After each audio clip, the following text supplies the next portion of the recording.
Netcasts you love. From people you trust. This is Twit.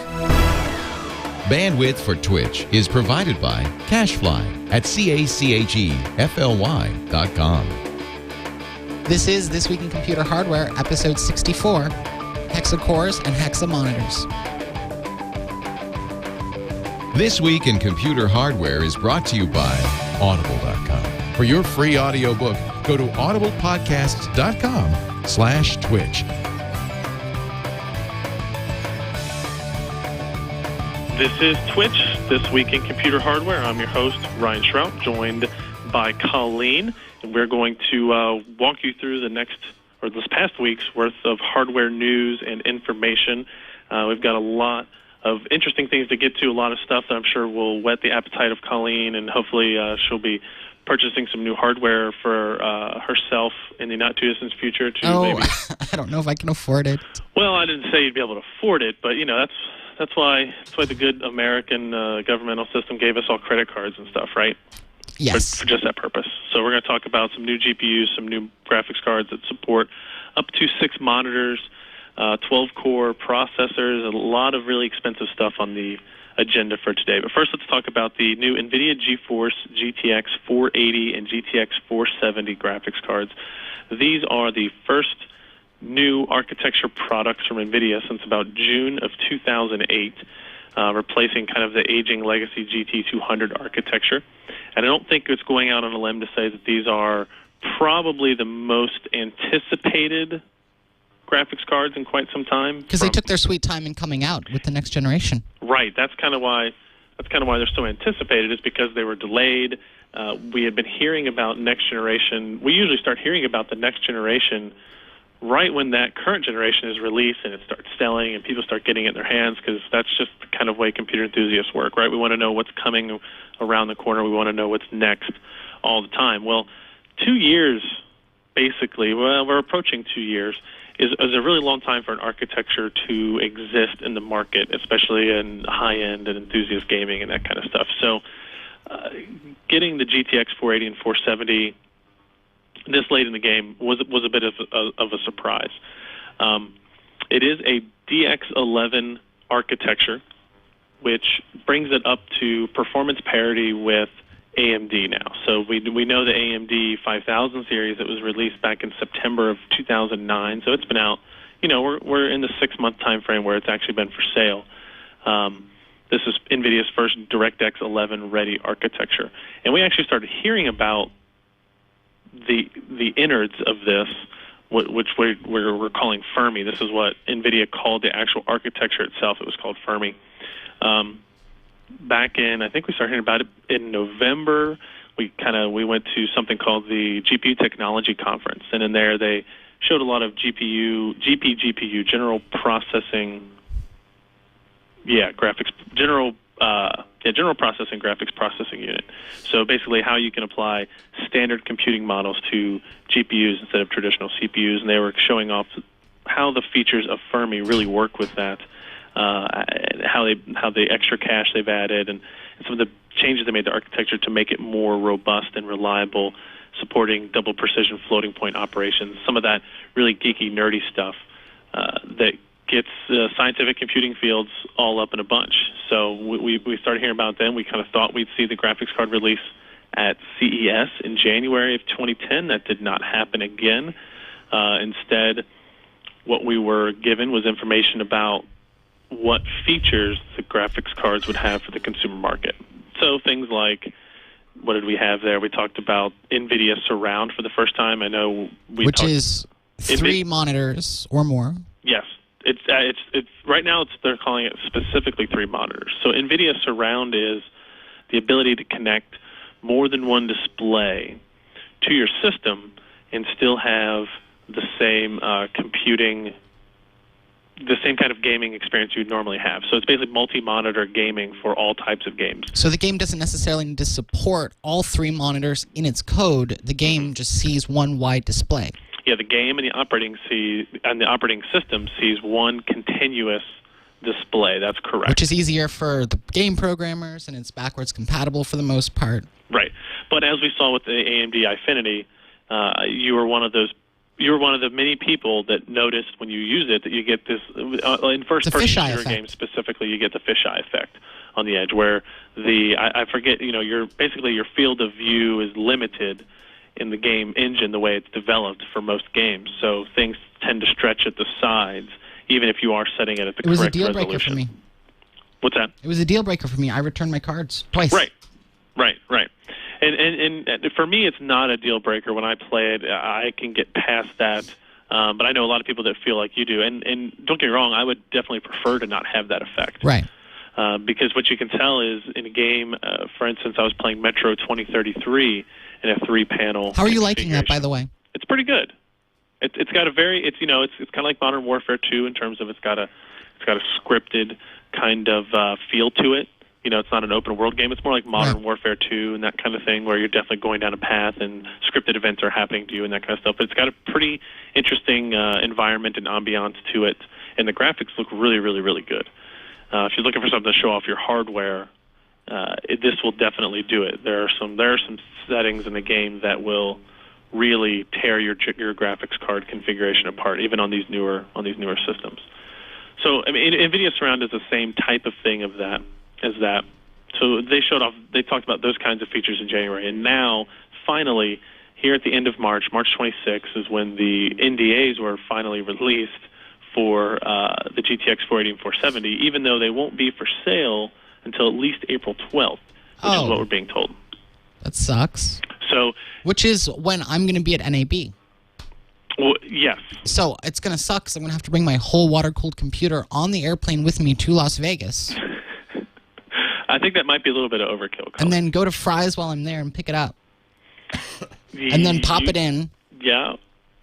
Or why don't you just pre-order it and have it shipped to your hotel? Oh, that's smart. See, you got to think ahead. If you're going to think that much ahead, then you got to think ahead that one extra It's like thinking step. Ahead. It's like calling your hotel and making sure you have enough Skype bandwidth.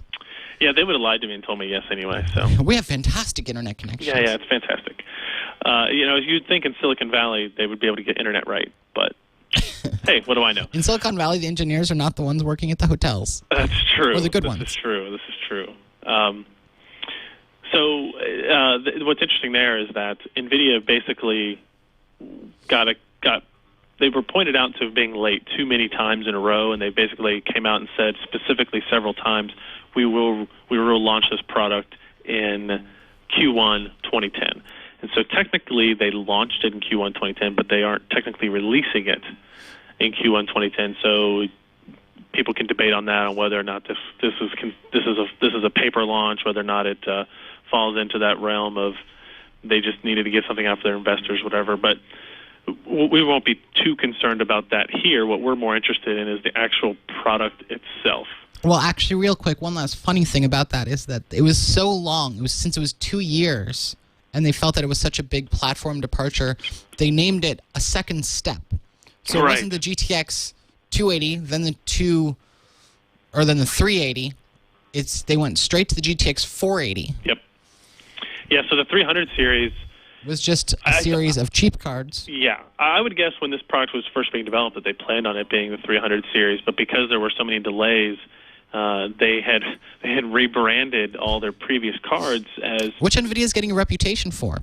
Yes. Over these past 2 years, they have gotten... I mean, even you look beyond that, you look at what happened with the 8800 to the 9800 to the GTS 250. I mean, we saw that kind of rebranding scheme from NVIDIA for too long, obviously. I want to go ahead and say the GTS 250 was cool. I think that was a perfectly acceptable rebranding. It was old and high-end. Sure. We've refined it to make it more efficient. Right. And it's middle of the road. And will charge as middle of the road. I think just because the silicon was the same as the previous high-generation card but improved, the results are the same. I don't think it makes any sense for us to say that was a bad move. No, I don't. We can debate on whether or not it was good or bad, but the point was we weren't getting anything new really out of those as the naming scheme kind of indicated. But if they did that every time, that wouldn't, if this 280 they made more efficient and then sold as the 450, GTS, that'd be fine with me. But yeah, you're right. So we made it to the 400 series much quicker than I think they might have anticipated earlier on. So the two actual products that we're going to talk about are the GTX 480 and the GTX 470. And the 480 obviously being the higher end part. This is a GPU that will have an estimated street price of $499. What's the current price of the high-end ATI cards? So that's kind of interesting because the high-end single GPU ATI card is the HD 5870. And that runs you, it's supposed to be $399. Right now they're going for a little bit more than that, like $420, $425. So we're within $75 to $100 of that. But the highest end card that AMD offers today is the Radeon HD 5970, which is a dual GPU variant. And that, I think, is supposed to have a street price of $599, but it's really hard to find right now still. I thought you couldn't find it. I couldn't find it on the major places, Newegg and Amazon. A couple of smaller places claim to have them in stock, but I didn't go through the process of buying it. Yeah, a lot of those places just don't update their quantities right. when you they actually just kind of lie about it. Oh, yeah, definitely. So, the GTX 480 at $499 is expensive. It's not outside where we expected flagship parts to be released at up until recently. When the HD 5870 launched at $399, it was kind of a game-changing product release because that was the new flagship product. At the time, it outperformed everything else on the market, but AMD kept the price at $399. Previously to that, when the GeForce GTX 280 launched, this is a stat that's listed in my article at PCPro.com, that's when the GTX 280 launched initially, do you remember how much it sold for? $600. $649 was the We paid $800 for a water-cooled version. Right. So $650, and which is too much. Which is too much.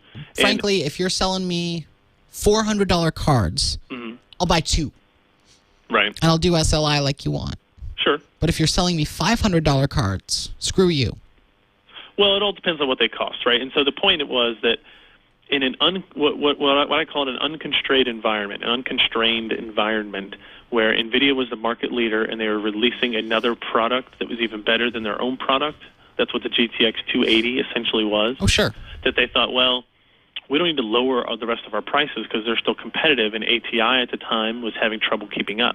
So we kept the prices high there. Now, in this case, when NVIDIA had their new GeForce GTX 480, would they love to be able to charge $650 for it? Probably. They'd probably be able to make a significant amount more money if they're not coming close to breaking even on these GPUs, depending on what their yields are like. But because AMD was in the environment, because AMD was very competitive and had a product that was valuable for what we were selling it at, NVIDIA had to enter in at a $499 price, which is high, but it's not as, like we're saying here, it's not as stupid high as it was. It's high, and I don't think that it's competitive. I think that they jumped in with ATI already in the market with a compelling product at a good price and said, guess what, we're a little bit better, but we cost $100 more, and we don't have as many features.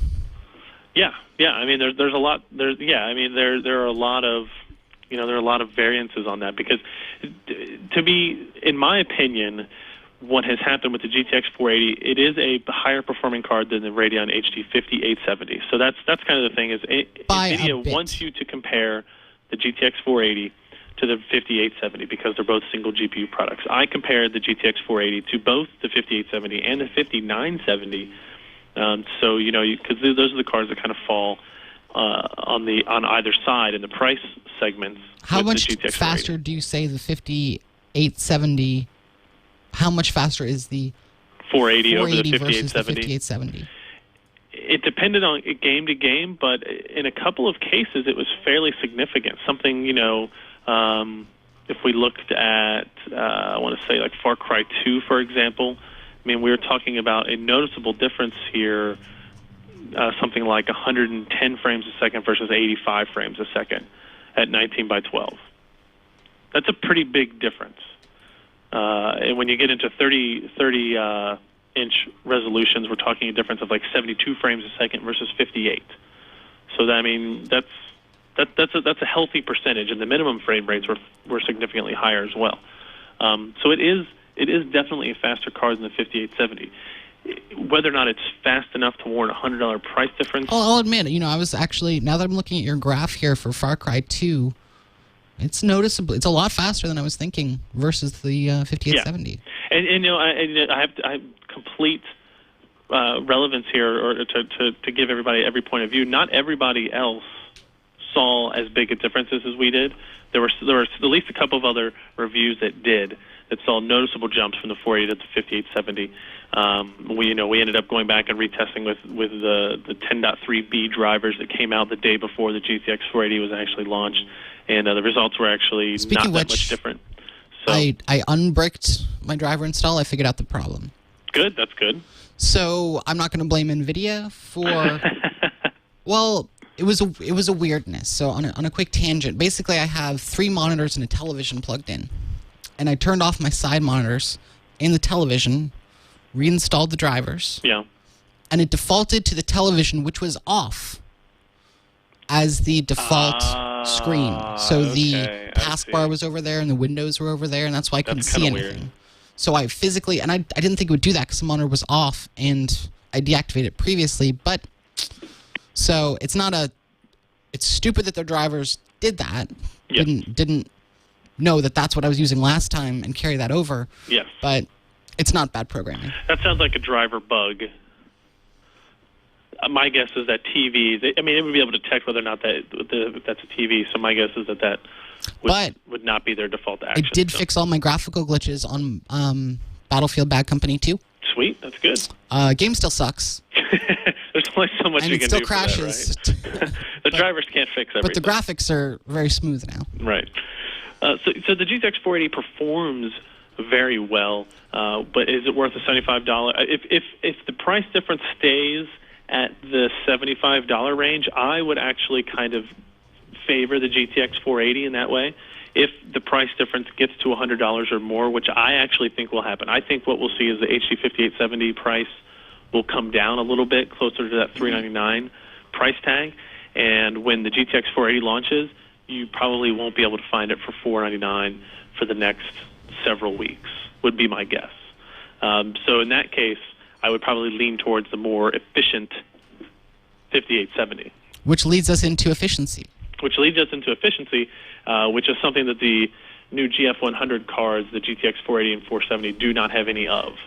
To be pretty frank about it, the power consumption numbers that NVIDIA has here are kind of appalling when you think about it. It's only appalling if you, A, don't have a big enough power supply, mm-hmm. B, don't care about the environment, mm-hmm. and C, don't have adequate cooling. So frankly, I don't care. I have a kilowatt power supply. Mm-hmm. Mm-hmm. I'll eat a few fewer burgers to offset my environmental impact. Right. I think so. A lot of people care, but if you are an enthusiast and you don't care how much power is being used by your system, then you're right. If you have zero inkling, if you don't really give a damn at all about what kind of power you're using, but the differences are. And we should let's be honest. You're kind of a jackass if you don't care. So don't be like me. Well, okay, but what I'm saying here is if you look at the power consumption of the GTX 480 over the 5870 under a full load, we're talking 130 watts difference between the two cards. The peak power consumption of the 5870 is supposed to be 188 watts. The peak power consumption of the GTX 480 is supposed to be 250. So one of those numbers is wrong. Either AMD overestimated or NVIDIA kind of fibbed and slightly underestimated what the power would be, and I bet you can guess what the answer to that would be. So, when you're talking about one graphics card, a single GPU using 130 watts more than another GPU, you're talking about an 80% power difference. We're definitely not seeing 80% performance difference. No, we're not. In terms of if we want to get to the geeky part. In gaming. Now, we haven't done any OpenCL or C++ number crunching. Correct. Where it may completely dominate. That's true. The API card. That's true. I mean, when we're looking at this from a consumer perspective, so gaming is really the only aspect here. So let's be honest, You're we're right. Americans, and if there's one thing we do, it's consume. This is true. But if you want to get into the geeky part of it, this kind of proves to you that the HD 5870 from ATI is a much more efficient architecture. Mm-hmm. Doesn't mean it's the fastest right now. Maybe they'd be able to overclock it and make it the fastest still. I hope we don't get into one of those back and forths where either side just releases another part that's 20 megahertz faster and sells it for $100 more. This does so have they a can lot of the top frame. ramifications for their future card possibilities, because when it's this hot, you can't stick it in a lot of places. Yeah. You can't do dual cards as easily. Yeah, this is the first time that I can remember seeing graphics card approved chassis.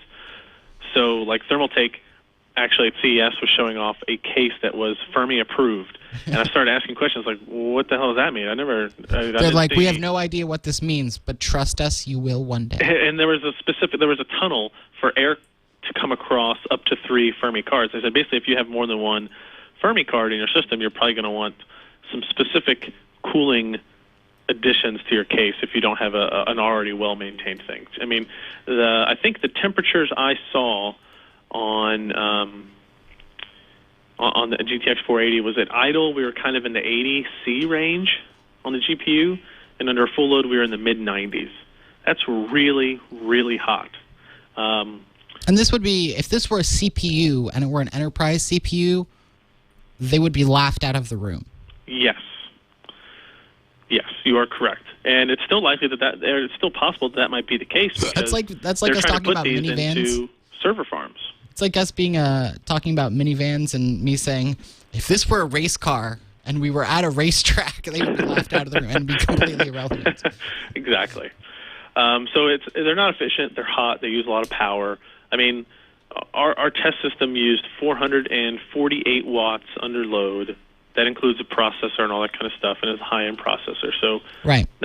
It's not super out there. But for comparison, the previous generation's dual GPU card, the GTX 295 uses only about uses 10. Actually, it uses 18 watts less power. Whoa! So for twice the performance, it's taking twice the power, meaning they did not make a more efficient chip in any way. You're not getting twice the performance of the GTX 295. Okay, that's so. I mean, it's definitely right. it's definitely a step in the wrong direction in terms of performance per watt. Definitely. No, hold on. It's twice the performance of a GTX 280. Yes. Okay. Yeah. And it's twice the power of a GTX 280. Yes. Meaning I'm not impressed.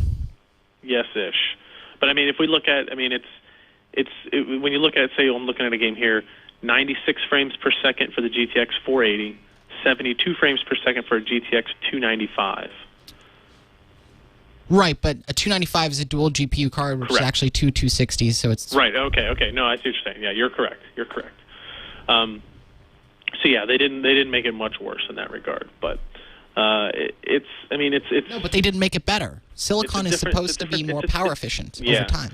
And I don't want to forget, before we get too late in the show here, the GTX 470, which is a $349 option. Based on the same architecture, it uses 32 fewer stream processors, CUDA cores, whatever they want to call them. Instead of having 448, it has 410 or something like that. And these are the ones I would buy. I always buy the 260s and the 470, that kind of the one below the high end, and then I buy two of them and put them in SLI. I'm sorry, the GTX 470 has 448 CUDA cores. The GTX 480 has 480 CUDA cores, so that actually makes sense. The 480 has 480 cores, but the 470 has 448. So it's another step down, $150 price difference. Frequency comes down, core frequency, shader frequency, all the normal step downs that you're used to seeing. It's going to perform lower, but I would actually put this card in the performance. I would say it performs just barely slower than the Radeon HD 5870. And that's why I think the Radeon HD 5870 prices will come down, because they'll try to meet this. These one step down NVIDIA cards are nearly as fast for a good deal less money than the high-end ATI cards. Right. Yep. I mean, it's close in some games. Like, for example, Batman, the AMD card wins by a lot. But in Far Cry 2, the NVIDIA offering wins by a noticeable amount. So it kind of goes back and forth. That's why I kind of almost want to give those two cards a tie with a slight nod to the 5870. But again, none of this is taking into consideration the features and stuff, which we What's could the talk power about consumption forever. of the GTX 470 to the 5870? It is still, I mean, the GTX 470 I think only uses 45 watts less than the 480. So we're talking about a 90 watt power consumption difference between the oh wait, no, I'm sorry, I had that wrong. It's about 20 watts difference. Why did you answer that question? I just realized that's a question, nobody probably cares about. Yeah, well, sorry. So yeah, there are a ton of other features to talk about. There's a ton of other performance and that kind of stuff to talk about. A couple of SLI testing numbers and results. Go to PCPer.com, check out the full article. But yeah, before we move on to the next topic, which is I think interesting, if you've ever considered having 6 monitors hooked up to a single computer, you'll be interested to hear about the next review. But I do want to take a quick moment to thank today's sponsor, Audible.com. Who we love. We love Audible.com. We thank them for all their sponsorship. We love their products and services. They are the internet's leading provider of audiobooks. They have over 60,000 titles across all kinds of different types of literature, audio versions of New York Times bestsellers. They've got lectures, all that kind of stuff as well. And they got me through college. They got you through college, did they really? Let me be honest. One thing you'll have noticed whenever I try to read things on the air, yeah, sometimes I'm just not the best reader. I'm not dyslexic, but You listened through most of your way through college? Yeah. So what I would do is I'd go skateboarding or I'd build stuff and I'd listen to all of my books. It just worked better for me, and I did great that way. Hey, everybody learns differently, and if you learn better through Audible, it's another reason that I think you're going to love their product. For listeners of this podcast, Audible is offering a free audiobook of your choice. You get to keep it for free. It's your opportunity to try out the service. No questions asked. You get to keep it even if you decide that you don't want to keep the Audible service. And you will. So you will. All you have to do is go to audiblepodcast.com/Twitch, TWICH, and you can download a free audiobook of your choice from many, many, many options. My nerd selection of the week is a Star Wars novel. Yes. Basically, anytime a Star Wars book comes out, that will be my recommendation for that week. I think as it should be. This new one came out on March 8th. It's called Backlash. It's part of a series. I've probably read 50 Star Wars novels. Basically, any of them that have come out, I have basically read. The Star Wars universe is one of those things where it doesn't matter how bad the book is, it's just more of that universe. Right. So it's fun. It's interesting. It's one of those things like we're now at this point in the Luke Skywalker has grandchildren and he's married and has his own kids, and Han and Leia have grandkids and all this other kind of stuff. I'm trying to remember but the all name of the same chick he married. Are there, but it's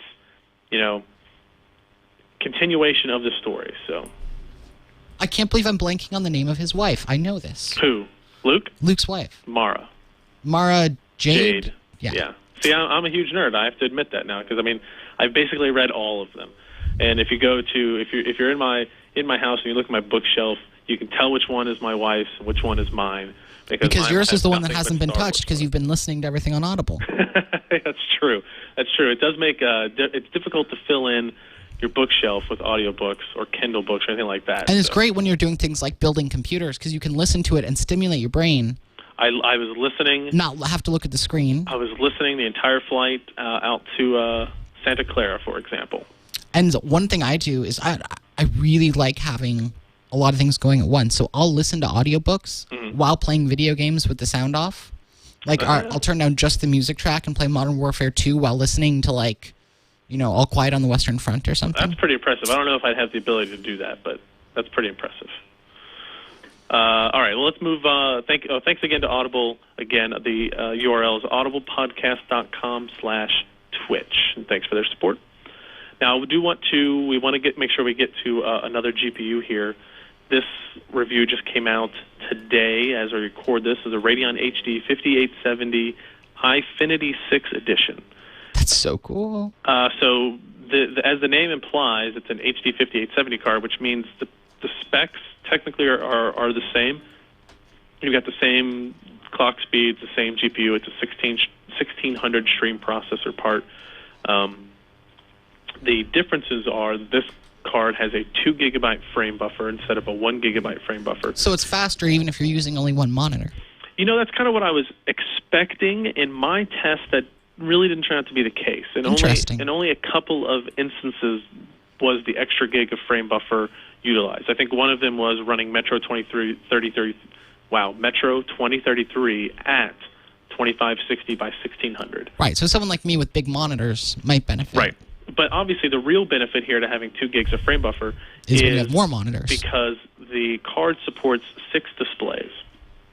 There are 6. I mean, you definitely need to go to the website and look at the pictures of this card. Because it has 6 mini DisplayPort outputs on the back panel, and still has a complete one. It's a dual slot card, obviously. So one of the slots is 6 mini DisplayPort connections, and one is for the fan exhaust. So you've got 6 display outputs, and still you have room for the full exhaust. Right. The issue is that even though it's a double slot card, there's not enough room for any other connector other than mini DisplayPort. Right. You have to have mini DisplayPort to put that many connectors physically on it. Yes. I mean, HDMI, regular DisplayPort, you wouldn't be able to fit 6 of them on there. Maybe 4 if you were really creative about it. Especially not DVI. I mean, the cards can't support more than 2 dual-link DVIs anyway. But you mean... Wow, I mean, that would be a lot. That would be a lot. So, yeah, the 6 mini DisplayPort. If you've never seen a mini DisplayPort, if you've seen the side of a MacBook Pro, do those use mini DisplayPort outputs maybe? Yeah, I'll show it on video real quick. Yeah, so, I mean, they're small, kind of almost squarish looking. The problem, of course, is that none of your monitors, well, I don't want to say none. I think the Apple displays connect through mini DisplayPort. None of a standard PC user's screens will connect through mini DisplayPort, and probably almost none of the ones that people who are listening to this already own have regular DisplayPort. So you're either going to have to, well, chances are you have to buy more monitors anyway if you really want to get 6 displays hooked up to one graphics card. If you want 6 displays hooked up to your graphics card, you first need 6 displays. That's right. Exactly. One thing AMD is doing in the box with these cards is including 5 adapters. So there's 2 mini DP to full-size DP, 2 mini DP to DVI, and a mini DP to HDMI. So you'll be able, if you buy the card and you forget the adapters, you'll be able to get up and running with 1 or 2 displays at the very least until you can go to monoprice.com or wherever else you want to go to get your necessary adapters to get your monitors working. So obviously the cool thing about this is that we talked about Eyefinity, we talked about NVIDIA Surround. Now we'll be able to do 6 display Eyefinity configurations running off of a single graphics card. So in my testing, I set up a 3x2 panel configuration, so 2 rows of 3 displays across for 6 total displays. Each of them was a 22-inch Dell 1080p panel, so 1920 by 1080 for a total combined 16 resolution. by 9. Yes. So total combined resolution of 5760 by 5760 by 2160. Yes. So, okay. That was our resolution. Very impressive. First of all, I do want to make a note. Setting that up physically, setting up the stands, running the cables, really just attaching the monitors to the stands and getting all the monitors to line up correctly and be almost exactly flush with as little light as possible coming through the back and all that kind of stuff. That took a long time. That was a 2 to 3 hour job to set it down on the table and try to get everything flush. And the kind of stand systems we were using weren't really intuitive. There were a lot of hex screws as opposed to turn handles and that kind of stuff that will vary depending on what kind of stands you get. But that was kind of a headache, more than I expected. After a driver revision or 2 since we've had the setup, the software side of things is very easy now. It's much more reliable than we thought it was going to be when we first started playing with it. But now, I mean, it's pretty easy. You go in there and you set up a single 3x2 configuration. You can set up 2 3x1 connections, which is kind of fun to do. We'll talk about that in a minute as well. But basically, getting 6 monitors up and running on your computer, totally plausible, totally doable. You got to have a lot of desk space. I don't think there are a lot of people that have the desk space for it yet, but I think hopefully some people will make room for them, I think. And it kind of sucks for gaming because your vision is bisected vertically. Yes, that is the kind of the problem with it, right? So we we did our benchmarks and we tested the card because it had the 2 gig frame buffer. We wanted to see how it compared against just the normal 5870 and see if this is something people might consider buying, even if they don't plan on using 6 graphics cards. But in terms of testing the Eyefinity technology itself, for first-person shooters, it just didn't work. Anybody that's writing an article or showing a video and they say, well, after a little while I got used to it, is lying. I don't see it's possible. Like the video, we worked on a video for this that I won't get into it, but I don't like Adobe Premiere anymore. It didn't go up. So one of the things we did show you was in Modern Warfare 2, you'll be very familiar with this, Colleen. When you zoom in, you have the little red laser as your kind of it's not a reticule, it's just a dot.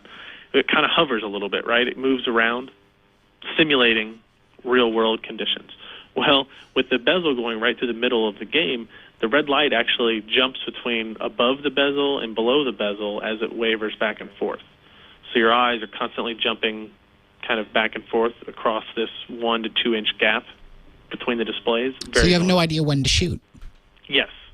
It's just not good for first-person shooters. We tried Modern Warfare 2, we tried Bad Company 2, we tried Left 4 Dead 2, a lot of 2 games. But basically you just need a center monitor. Yes. So, so you need to have a center monitor for that. But first-person shooters didn't work great. They were not playable. However, what I did think worked very well were real-time strategy games. I played Supreme Commander 2 on it, which is actually really, really cool because that game gives you the ability to zoom all the way out. You can zoom in. That's a game that in an RTS you can zoom very, very close in to the characters, see what they're doing individually, or you can go all the way back. And that was pretty cool on that display. And because it doesn't have necessarily a center focal area, you can kind of look anywhere, and everything has the same perspective. Depending on which display you look at, it works pretty well. StarCraft 2 played very well. I'm sure people will be excited. Hopefully we'll have that video up of us playing StarCraft 2 on a 6-panel setup. It was pretty sweet. Driving games were kind of hit or miss. Burnout Paradise, for example, does not have an in-car view. So the horizon that you're driving towards is always right in the middle where that bezel is as well. Also pretty annoying. But Dirt 2, another 2 game, when you do the in-cockpit driving, it was actually really, really cool because your focal point was above the horizon, above the bezel bar, and it actually was pretty neat. We also played X-Plane, which is kind of like I almost wanted to say open source, but it's not open source. You have to pay for it. But it's a flight simulator. Does very well on the multi-panel setup like that. So I still recommend 3 monitors. Yes, I would say the only other alternative I'll say is that if you're interested in flight sims, RTS games, and you want to play first-person shooters, maybe you say you're 50-50 into those categories, or maybe you don't play FPS games very often, but you still want to be able to do it. The benefits you can do is you can set up, when you configure the Eyefinity displays as 2 3x1s, you can set hotkeys to swap between a single 6-panel configuration and 2 3-panel configurations. Right. So you could swap it to a 3x1 and play your FPS game on the bottom 3 monitors. Exit out of it, hit your swap key, and then you'll have one giant 6-panel display for your desktop use or StarCraft 2 or whatever. So, I mean, the option is there, but I agree with you that if you're mostly going to be playing first-person shooters, it's not worth the investment for the extra displays. Honestly, I just think you should always have the middle of your vision being unobstructed. Yeah. So if you're going to do more displays than 3, you got to do 9. Or yes. Or 5 with like 2 on, you can do 5. 1 on top and 1 on bottom. Yeah, that gets kind of weird.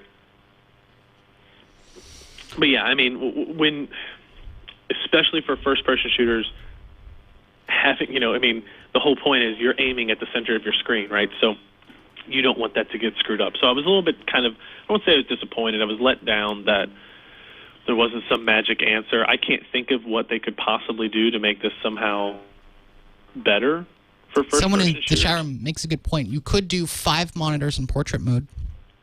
Yes. Oh, I see. In portrait mode, yeah. Yeah, you could. I mean, that's kind of the benefit to what AMD's Eyefinity technology offers you is a whole lot of flexibility. With that NVIDIA Surround does not really. I really think that this generation, ATI's got the features. They do. They do. I mean, NVIDIA. If you tell NVIDIA that, they're going to look at you and tell you about CUDA applications, PhysX in games. I'll give them CUDA. I'll give them CUDA. And some other stuff. Oh, but that's 3D only vision. if you use GPU.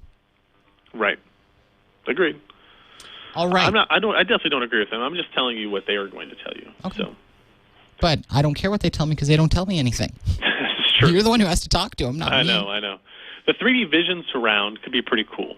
I'm looking forward to trying that. Can't ATI do that now too? They just released. Well, they announced that they have the hooks in their drivers to support third-party implementations of stereoscopic 3D gaming. But it's not technically, yes. So those glasses you're wearing right now. Yes, the glasses I'm wearing right now, and even though I traveled back in time to CES 2009, and I'm wearing those glasses right now, those are 3D vision glasses. Yes. All right. Yeah, it should be cool. Enough of graphics cards. Someday I'm going to get you to review things that non-gamers use, like laptops and monitors. And we do that sometimes. Have you reviewed any Core i5 laptops? We have 2 in the works. Very cool. Can you tell me which ones? One of them is an Optimus one. So. Oh, dude, I am so lusting right now. I want a Core i5 laptop, 13, 14-inch, maybe 12-inch, 9 cells, 15, Optimus. I think so. The one I'm looking at, but I mean that stuff is starting to come out. We're kind of waiting for other vendors besides ASUS to come out as well, because then we had better comparisons to it. Dude, as well. have you seen ASUS's new catalog of all the ones they're coming out with? Yeah, they make a lot of stuff. A lot of really cool tech in those things. A lot of really bad design that's completely inconsistent. Yeah. Like they'll have one like, ooh, that's really nice. It's got, a nice machined thing here, and then the lid doesn't match That's kind of what happens body. at Chinese. I don't want to stereotype here, but at Chinese companies, they kind of they don't do the culling process where they. Let's be honest. Everybody comes up with a product and then they start. Taiwanese companies do that. Cutting it, right? They should come up with the best 3 options from their employees and pick the best one as opposed to making all 3. But as a result, they come up with awesome tech. Mm-hmm. I mean, that's how we got the EPC and the netbook age was born. Sure, but also, I mean, like just in even normal laptops. No, I think ASUS does a very good job of on that kind of stuff. So, what was next on our list here? AMD Magna course. Yeah, we'll talk about this stuff pretty quickly. We don't have a whole lot of details on this. We didn't review it, but I thought it was worth noting since we were talking about really expensive hardware. AMD announced/released the Magna Core 12-core processor. That's awesome. I can't tell you how fast I'm going to run out and get one right now. Probably, it's not going to be. It's not for you. They're not for us. These are definitely processors that are meant for servers, high-end servers. Oh. You're not going to be able to put these in an SLI motherboard and that kind of stuff. Actually, maybe someday. Maybe someday. Actually, not maybe. I'm sure someday we'll see 12-core Speaking of motherboard compatibility, have you seen the new EVGA motherboard that I just tweeted about the other day? Is that the one that had like 9 PCI Express slots? It had like 9 PCI Express by 16 slots, 2 processor Nehalem slots, yep. Like 9 RAM slots or something. Yeah. And it's a complete server class motherboard that you can't even put in a normal case. But it supports SLI and stuff. That's awesome. I totally want that. Oh man. What do you mean, oh man? No, I agree. You'd probably have to get a new case even for you for that one. Oh, definitely for me. Yeah. Someone in the chat wants to know if you can overdose on cores. No. No? Maybe on Windows XP it can, but Windows 7 can handle them pretty well. I wouldn't overdose on them. What's interesting about the AMD 12-core part, so remember, AMD doesn't have hyper-threading or anything like that yet, so this is 12 processing cores. They're actually 2 6-core Istanbul processors built side-by-side on the same package called a multi-chip module. So it's kind of like you know how a year ago, 2 years ago, AMD always said Intel was cheating on their quad-core processors because they didn't have a true quad-core processor. They had 2 dual-core processors in the same package. Right. So AMD is doing the same thing now. They don't have a real 12-core processor. Oh, yeah. What they have is 2 6-core processors side by side on the same It's only package. cheating if you're not doing it, right? That is exactly correct. The processors support 4 channels of DDR3 memory, and let's see, 12-core part runs at 2.3 gigahertz, and it's actually reasonably priced. I want to say about $1,500 or so. Reasonable. It's reasonable for enterprise computing. Reasonable for that environment, for that purchasing environment. Let's say that. But to be outdone. Are the Intel Nehalem EX Xeon 6500/7500 series processors reasonable? They are not reasonably priced. The cheapest one you can buy will be $2,400. What are they?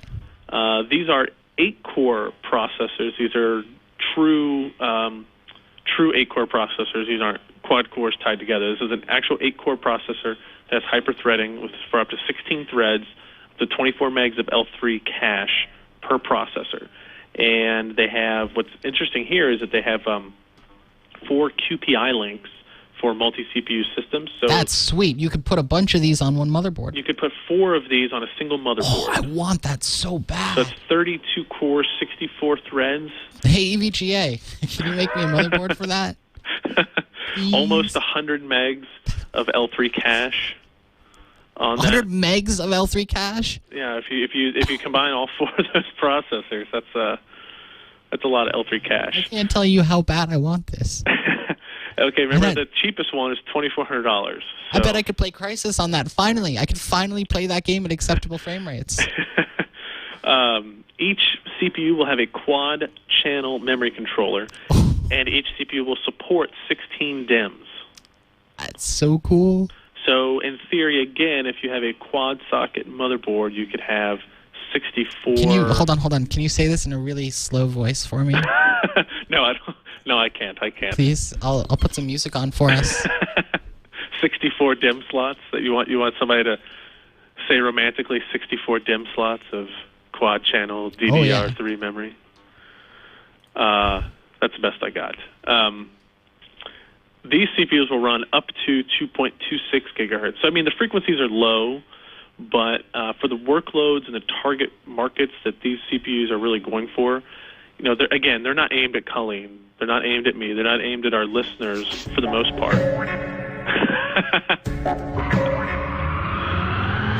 What they are aimed at is the IT market.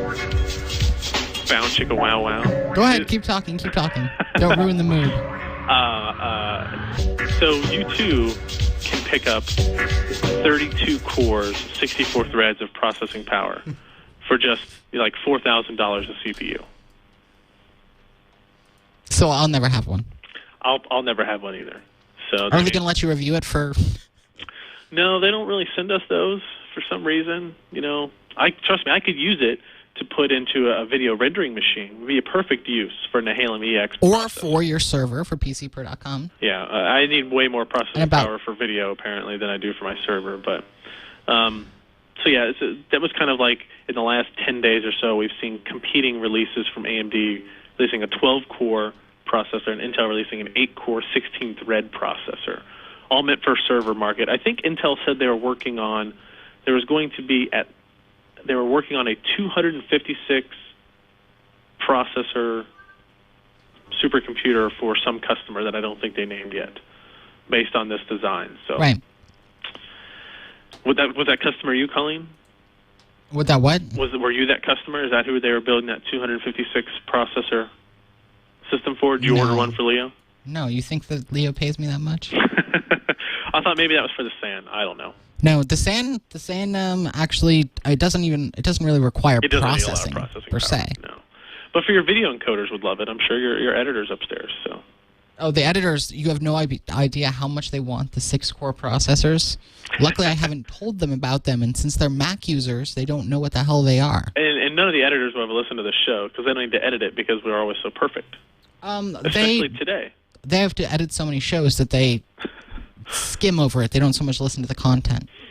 All right. Well, I hope so for continuing your you're hiding of that part from them. I do want to mention I will mention again before the contest is over, if our listeners and viewers viewing me constantly in my 3D vision glasses, if they go to pcper.com/contest, they can enter to win an entire Intel Core i7 980X processor-based gaming computer.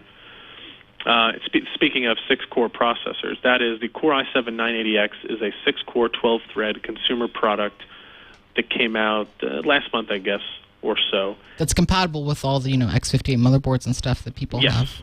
Yeah, you'll probably need a BIOS update is all, but you should be able to boot on that processor if you want to shell out the $1,000+ for it, or you can go to pcper.com/contest, and Twitch listeners can enter to win a complete system for free, courtesy of Intel and our new favorite system builder, iBuyPower. iBuyPower.com. It sounds like an energy co-op more than It does. No, you're right. It does. Are they Taiwanese? What's that? Are they Taiwanese? No. They're I think they're based in Texas, or either here or in Texas. So Mark Peltier from Futures and Biotech is in the chat room, and he would like for us to join him on that show to help him design a computer for crunching medical data. Okay, we can do that. So the answer will always be expensive. He heard about the processor porn and said, I could use that to save lives. While we're sitting here thinking about how we can use it to take virtual lives. Yes, exactly. So yeah, go check out that contest. It's a pretty kick-ass gaming system, I think, especially for free. How much time do we have here, Colleen? We have time. You can finish up. Let's go through a couple of Twitter questions here, if you want. All right. So number one is from Adam Sanders at Ryan Shrout. Does it make sense to use old Raptor 10K hard drives as an OS drive anymore, or have modern 7200 RPM drives surpass them in performance? That's actually a very good question and a very good point to make, is that when the original even when the Velociraptor came out, which is the latest Raptor drive from Western Digital, right, 300 gig model, when it came out, it was by far the fastest hard drive you could get. Since then, we have seen capacities on hard drives, go up to 2 terabytes now, and because of the increased storage density, performance on those drives is usually better than the performance of the Raptor 10K drives. The only exception would being in really small random reads for seek times, because you're getting the 10K speed versus the 7200 speed. But I think if Alan were here, I'm going to channel him. Yes, and he says that going for a 2 terabyte drive probably makes more sense than going for Raptor drives, even for OS installations now. So those Raptors are dinosaurs. But I don't. Zing. I wouldn't count the Velociraptor brand out yet, though. Western Digital they're still busily working away on new technologies and new products, and even though they got in the SSD world, I don't think they've given up on any of that stuff. Raptors are often somewhat unreliable, and they're loud. They were loud and they were hot. And they're hot, tiny. But they were fast. And they're tiny. Yes.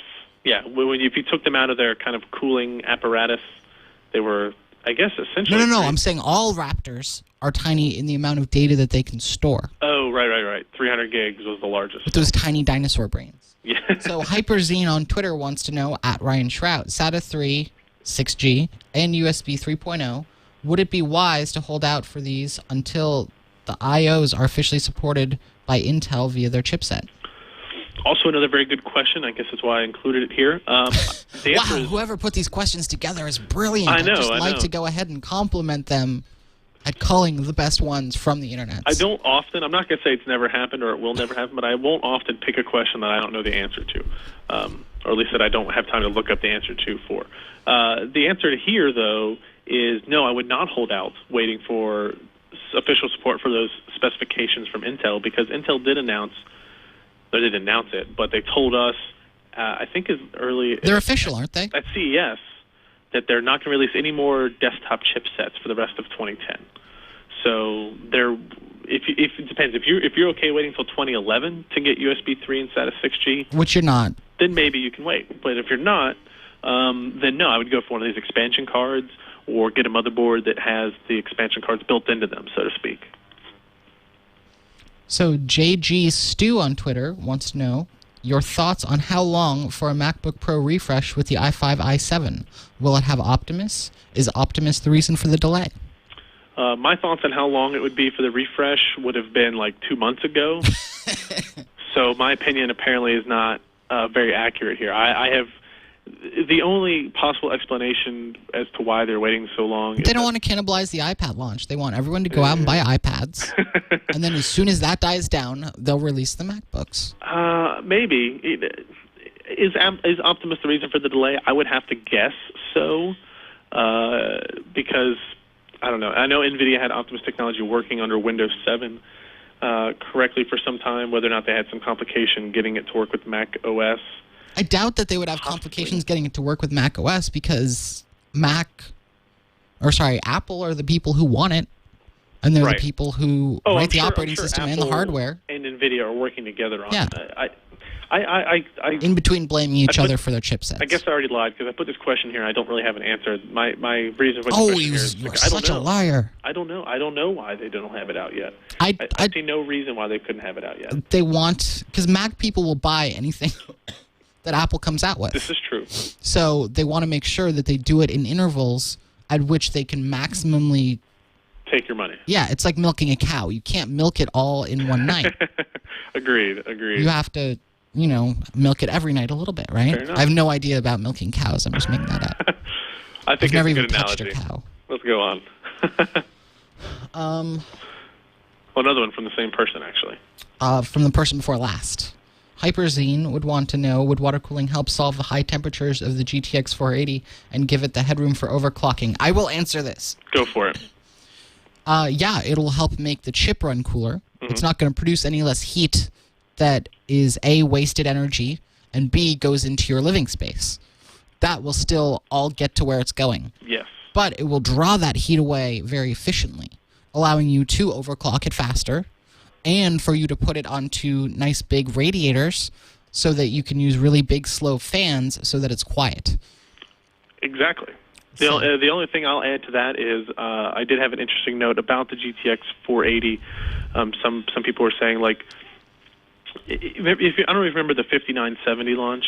No. The AMD HD 5970. It all blurs together after 3 months of having the card. They released one version of the card at 850 megahertz.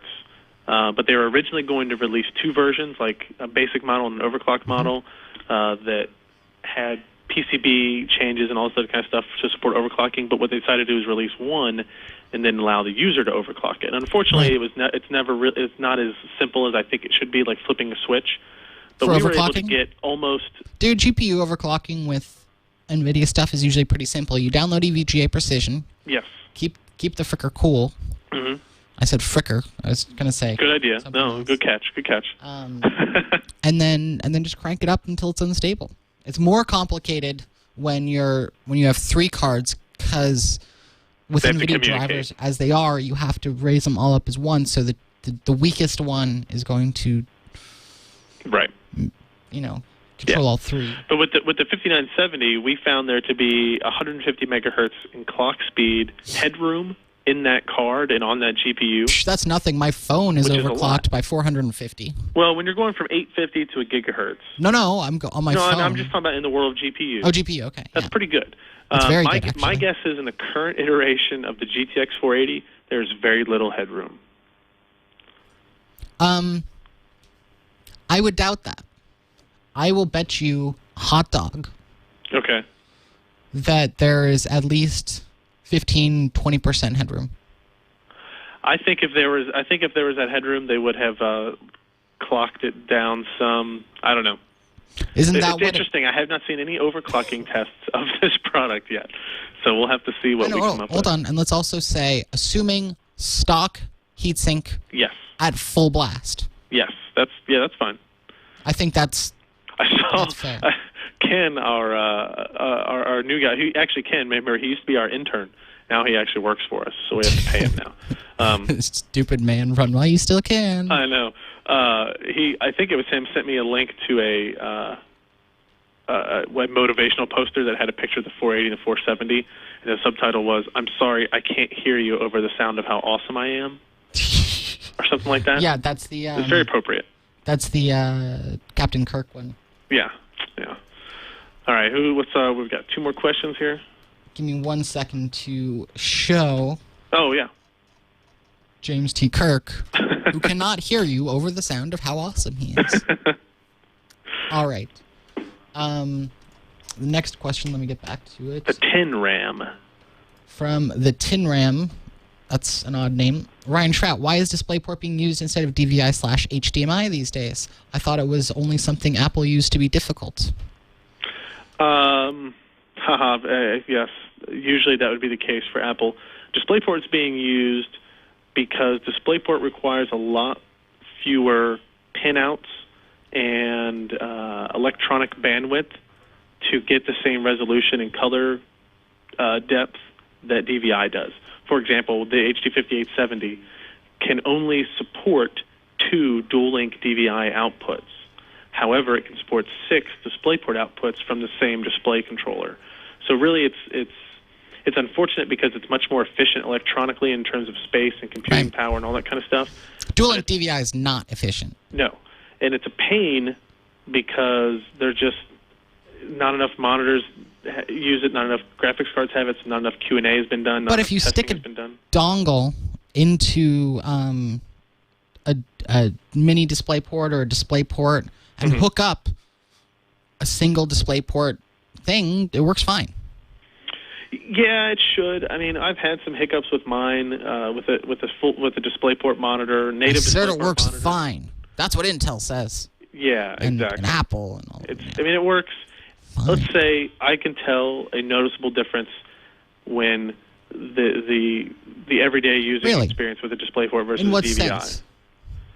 I just get graphical glitches with DisplayPort monitors that I don't get with DVI monitors. That's really good to know. So, ideally, try to use natively. I would always use the DVI ports first. Let's put it that way. Okay. And HDMI is a crappy port because HDMI is the thing that they give you when they could have given you dual link, but they don't like you. Although I will give it to DisplayPort because they have those little latches that lock the connector in place. Seriously, DisplayPort, the coolest connector ever. Yeah, agreed. It slides in nicely, but it has teeth, so it won't come out unless you squeeze it. Exactly. Couldn't have said it better myself. What are you laughing about? No, nothing. Let's get to our last question. You're a jerk. I know. You're going to tell your wife. Is there any advantage to getting a motherboard with USB 3.0 built in as opposed to just getting an add-in card? Today, no, because they're essentially the exact same thing. The add-in cards are using the same chip as the motherboard manufacturers are installing on the motherboard to support it. So no, there's no real advantage other than it takes up space. It takes up space in the motherboard, right? So that would be the only advantage. But then I say the disadvantage is you have to buy a new motherboard. So and also with the add-in cards, sometimes you can get the combo SATA 6G and 3.0 add-in cards. Yes, the Asus U3S6 card is $30, and you can get SATA 6 two internal SATA 6G ports and 2 external USB 3.0 ports for $30. That installs into a PCI Express by 4 slot. Right. It's a great deal if you've got the area. Or anything larger. 4 or above. You just can't put it in the 1. It doesn't like that. All right. That's it, huh? That's that the entire show? We actually got through it? That's the entire show. And the phone didn't accidentally disconnect or anything. That's a good sign. It's true. They could actually hear you. So, again, we apologize for the audio quality, but we tried using Skype with Ryan in Santa Clara when he could have been here, but wasn't. I'm just going to throw that in again. And we started the show 3 times, and the audio kept dropping out right after we started the show. So we just failed over to a phone, which does not sound as good, but is consistent. Yeah, you got to love old technology. This is why I like DVI better than DisplayPort. See, the DVI has been around for a long time. Switch packet networking is difficult. Yeah, I know. So if the intro, if the beginning part of the show sounded quick and fast, it's only because it was the third or fourth time we've done it. So that's all. So I demand that for next week you bring me reviews of Core i5 laptops. Okay. At least one. Okay. And the one I want to know best, I don't know if you have your hands on these. If it's Lenovo yet, I don't have it. Is the new Asus 13.3-inch with a Core i5 processor and Optimus. You send me a link to it, and I will get it. Great. Can you get your hands on the Lenovo's? Look awesome, but apparently their screen sucks. Oh, really? So that sucks. And I also apologize for my voice. I've been sick. So. Yeah, you don't have the phone as an excuse, so. It's true. I mean, you just... That could be mine. That could be mine. I'm sick. You're an asshole. You know. No. Kidding. So, all right, that's going to wrap up the show for this week. If you want to find me, you can follow me on Twitter at Ryan Shrout. That's usually where I solicit everybody for questions. Also, my Twitter followers are entered into that contest for that 980X system. You can find the articles we're talking about and most of the news items we talk about at pcper.com, which is a website I run and operate. It does a lot of hardware reviews. And where's the best place to find you, Colleen? Follow me on Twitter at DigitalKitty if you want my random ramblings about technology and just me being bitter, as I always am. It's always interesting. I think you have, of all the people I follow, you're probably the most entertaining and least annoying. Oh, thank you. So what about it is it that you find entertaining? The random times that I tweet, or the random? It is often because I can get up and I will see have tweets from you from 3 or 4 in the morning of welding things and that kind of stuff, and interesting photos of hand-gestured porcelain hands and stuff like that. Oh, God. That was for work. Yeah, that was not spontaneous. It was just weird. So that will do it for this episode. We will see you next week on Twitch.